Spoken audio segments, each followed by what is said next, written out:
Oke guys, ini bukan main, ternyata udah ada lagi ini seorang panglima ikan, pawang ikan maksudnya. Beliau ini mau jaring kadra di tanggul irigasi. Oke guys. Hari ini kita saksikan lagi bagian jaring ikan ini. Seorang panglima kongkong blebu. Ikan bandeng banyak sekali nih. Oh ya. Banyak sekali. Ayolah kalau banyak kita cari. Banyak sekali. Kita jaring di sini ya aku ya. Panglima aku ya. Sama-sama kita jaring. Oke guys. Ayo kita saksikan guys. Ini adalah seorang panglima besar ini.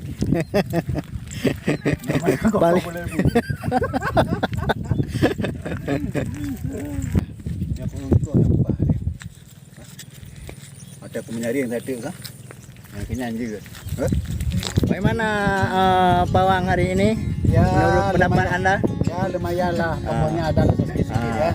Oke, alhamdulillah. Soalnya ini masalah ini hujan deras sekali ini. Makanya ikannya sepi ya. Sepi sekali ini. Tapi kita tidak boleh pantang menyerah. Tetap Ya, kita tancap gas lagi. Oke, pawangku ya. Ya, pokoknya. Oke, perjalanan untuk hari ini sambil kita menikmati suatu pemandangan yang indah di alam yang penuh pesona.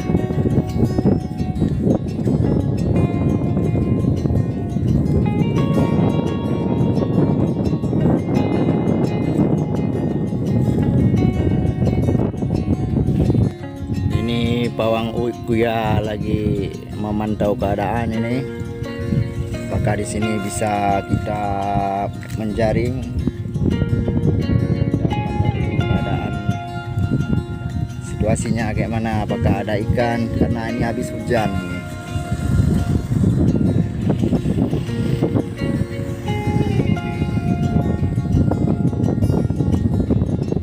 Mendapatkan hasil. Ada 2 ton lebih kurang. Begitulah. Itu dalam hitungan apa, per hari, per minggu, Ya, per bulan? lebih kurang lah per bulan. Hebat lah kalau gitu. Kalau per hari ya tidak saja. Ya. Habis kan. Itulah mau dicoba ya. Nah, oke lah. Mudah-mudahan ada lah. Kita coba dulu. Oke guys, sekarang kita akan beralih profesi dari memancing ikan. Jadi untuk sekarang kita alih kepada menjaring.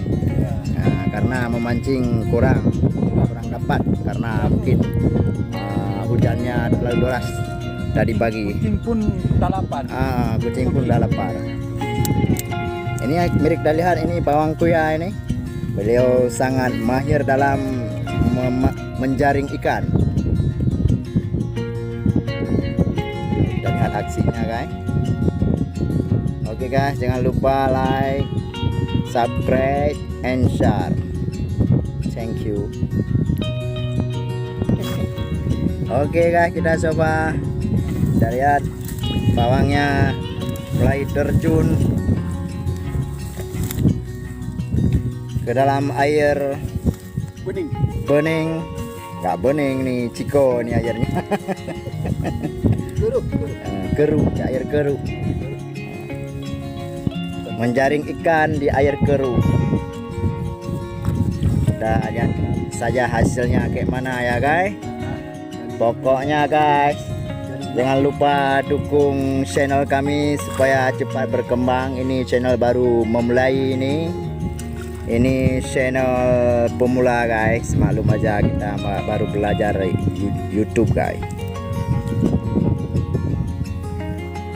Itu pawangnya sedang menarik jaring untuk lebih menjauh. Mari kita lihat guys. Semoga hari ini dapat banyak ya guys.